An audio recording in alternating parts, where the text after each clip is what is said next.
Hello, this is Jay Mitchell, and we are back with another episode of the Libertarian Censored podcast, going over all the posts on the Libertarian Censored subreddit. Let's get right into it. So first we have, can someone please explain the closer to truth narrative for this, from hosted by Donald Key, and that's cross post from the conspiracy subreddit, and that looks like a tweet from the account Peruvian Bull. Let me get this straight, killer is Luigi Mangione, Ivy League grad with degrees in comp sci, avid reader, and active contributor on GitHub. He has 130 plus IQ, but he takes off his mask at Starbucks to flirt with an employee, then an hour later goes and calmly kills the CEO of a major healthcare company, rides away on a bike. A week later goes to a local McDonald's, where he brings the murder weapon, the fake ID he used to check into a hotel, and a written manifesto on how horrible the American healthcare system is. He somehow gets identified by the cashier after he sits down. He works on his laptop, but police come inside McDonald's, sitting there with a ghost gun and a suppressor he made himself. Gotcha. And yeah, and the person who originally posted that said, "This smells like every ever stunt like George Floyd or the Vegas shooter. Can someone present me with the facts that share, like, what are they saying his motive is? Who is this kid? Whatever details are proven, not just random here, say." And yeah, I definitely do think it smells of something fishy in there. It might have been federal entrapment. I think the feds might have set him up. I think a lot of political violence in our country is federal entrapment, I would say, and this definitely smells like that, if you ask me. And a lot of these high IQ people, they're completely socially unserious and unself-aware. Well, it's kind of like Reddit in a nutshell, that's all people say, oh, I'm the smartest person in the room, but they're really some of the least self-aware people you'll ever see. And yeah, that's my thoughts on that issue. This guy seems to be very much your typical Reddit type person who thinks he's a genius, but in reality, he's just some loser who had nothing else to make of his life. And that's my thoughts there. Also, I find it interesting how, the lot of progressives say, oh, this killing was 100% justified. Well, they say, oh, Daniel Penny should be in jail for killing Jordan Neely. And that just goes to show you how, to the Reddit shills, DNC shills, and shitlibs, it doesn't matter what only matters is if you're in the outgroup. Since the CEO was in the outgroup, his killing was entirely justified. But since Jordan Neely was in the in-group, and he was homeless, black, and mentally ill, that's 100%. His killing wasn't justified, and that just goes to show you, even if Neely was an active threat and Thompson wasn't. Well, some people might say Thompson was a threat because of all his healthcare authoritarians or something. I don't know, but since Neely was an active threat, I think his killing is personally more justified. But since he's lower on the to the progressives, the more the more oppressive status you have, the higher you are in the social totem pole. Their view of the social totem pole is who's ever at the bottom of it is actually at the top of it, and they work as such, and so it's like whoever is considered least valuable society, they consider the most valuable, and that's why I would say the progressives think the Brian Thompson killing is the best thing ever, while simultaneously saying the Jordan Neely killing is the worst thing ever, and that's my thoughts there. Then we have McDonald's Dipper did not read the United Healthcare Esquire print and may never receive a dime of 60,000 rewards from Unilad.com by Tom13, and that's a cross post from the Leopards Ate My Face subreddit. And yeah, that's sad, but sometimes that's how the rules work. If you don't read the fine print, sometimes you're not going to get rewarded, and ultimately, people are going to justify if they justify, and sadly, that's how the world works. Then we have Trump's DOJ secretly obtained phone and text message logs of 43 congressional staffers and 2 members of Congress from NBCNews.com by Donald Key, and that's a cross post from the technology subreddit. And yeah, this stories like this trend on Reddit because it's the out group doing it rather than the in group. They would never criticize Biden's DOJ for doing the exact same thing, and I don't think it really matters that much, to be honest. The Department of Justice is always going to justify whatever it wants to justify, and it's in a position of authority to justify whatever the hell it wants to, and that's personally why I think we gotta abolish it and pretty much all the other departments that weren't there at the founding of the United States. And that's my thoughts on that issue. Then we have, looks like a saluting emoji by Falcon Punch 67, and that's a headline they shared. United Healthcare shooting suspect has outbursts before hearing on move to New York. Is completely out of touch and insulting the intelligence of the American people, Luigi Mangione shouts in the video clip, and they added, let's hear it for the dude who fought back against the profit-driven healthcare system that's been exploiting our families for decades. Some people are starting to have the balls to take action and challenge the grip they've been allowed to have over us. And yeah, I personally don't think you should be justifying murder, but if you want to justify murder, I think you should be able to do so. I personally don't think people should justify violence, but if you want to be sympathetic for the reason for the violence, I think that's okay. I'm sympathetic to people like Timothy McVeigh or Ted Kaczynski. I don't agree with what they did, but I'm sympathetic to their ideals. Timothy McVeigh, he wanted a revolution, and Ted Kaczynski realized that technology was poisoning everyone, and it's only gotten worse in the age of social media. Yeah, I don't think you should be justifying the use of force regardless if he's using it, but as long as it's not for self-defense. But regardless, I think it's okay to feel sympathetic for the reasons he did what he did. And that's my thoughts on that issue.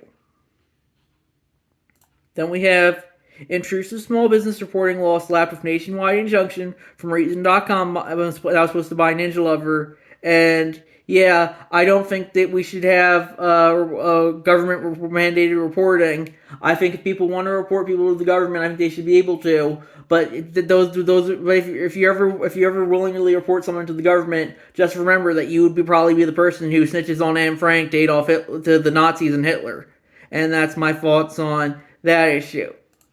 Then we have U.S. judge stops the Onion's purchase of Alex Jones's InfoWars from CBC.ca by Baton 13. And yeah, I personally think that's good. I think if Alex Jones doesn't want to sell InfoWars, I don't think he should be forced to do so. And that's my thoughts on that issue. Then we have Nancy Mace calls police on prominent foster youth advocate from imprintnews.org by Frosty Slawman. And yeah, this is just more, it's interesting how, on Reddit, they had her in a cast, and I don't know if there's any video of it, but Reddit's gonna obviously believe whatever the other guy says, this James McIntyre fellow who apparently grabbed her hand and shook it very hard and may have dislocated something. But as long as there's no video, I guess people will believe what they want to believe. The Democrats will obviously believe that his story, and the Republicans will obviously believe Nancy Mace's story. I personally don't really care too much for Nancy Mace. He's probably one of the better congressmen, all things considered, but that's a very low bar to clear. I think it's smart what she's doing with the transgender issue. I don't know if she cares that much about transgenders and them using the bathroom of the opposite gender than they were assigned at birth, but I think it's smart because, the transgender circle work's been going on for a decade plus really now, ever since Caitlyn Jenner came out was really when it started picking up, and that was like almost a decade ago. And yeah, I think pretty much everyone, even most transgender people, are tired of it, and it's really hurting the Democrats, I think. So keeping them focused on it, even if she actually is definitely something that will weaken the party in the long term. So I think personally that's very smart of her, even if she doesn't actually care about the issue or not. And that's my thoughts on that issue. Then we have, this is how Trump's Department of Justice spied on journalists from TheIntercept.com by Tom 13. And yeah, that's just like the other story they had in the Department of Justice earlier. They only care when it's Trump's Department of Justice doing it and not Biden's Department of Justice. It's really all Reddit is at this point. It's just DNC propaganda gobbledygook. And that's my thoughts on that issue. Then we have the Federal Reserve Banks returning left from National Review by Ninja Lover, and they said, as a result, non-whites now make up 44% of all directors. National Review's coming right out in the open fit. The Federal Reserve isn't white enough, and that's a problem for them.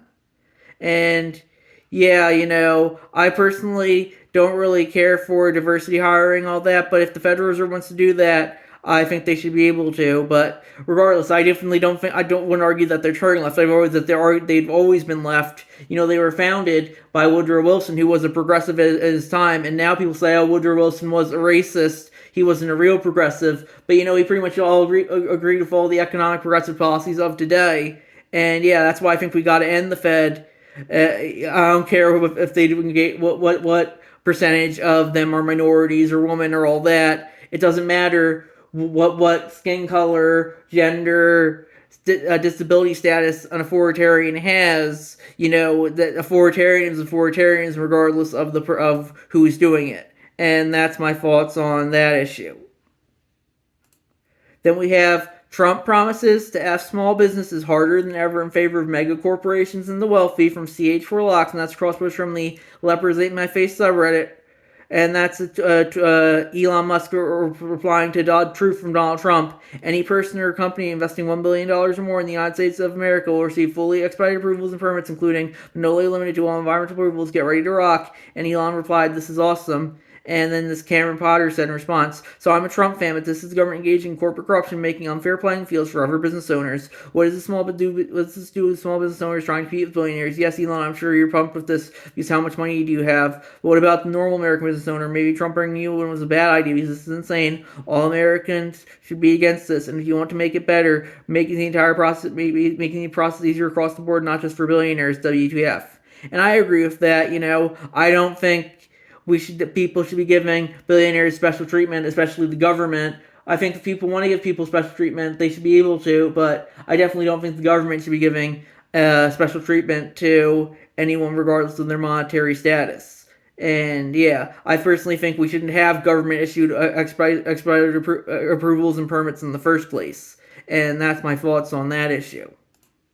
Then we have Biden commutes roughly 1,500 sentences and pardons 39 people in the biggest single day act of clemency from APnews.com by Ninja Lover. And that's crosswords from the Uplifting News subreddit. And yeah, I'm sure if Trump did this, they'd be calling him a Nazi and everyone he pardoned a Nazi. But since it's Biden, it's 100% a good thing. And that's just Reddit for you. It's all DNC propaganda gobbledygook at this point. Then we have Malay becomes a symbol of the global far right. We must put an end to the garbage of socialism once and for all from English.lpays.com by Humanitas Antiodium. And yeah, I personally think at this point any dissent at all is going to be labeled far right, even if it's maybe we shouldn't have Maoist government in charge, and we shouldn't just be 100% like North Korea. That's pretty much considered far right these days, it seems. And yeah, I like Malay, and it's interesting how the media are trying to slander him because he doesn't fall in lockstep with the progressive narrative. And yeah, that's why you got to stand up and say, if you want to label me far right, you should be able to do so. But eventually, when the boy cries wolf enough times, the word becomes meaningless and no one comes to help him. And that's what I think you're very much seeing in politics today. And yeah, I think we're gonna wrap it up there. I'll see you guys in the next episode. Bye.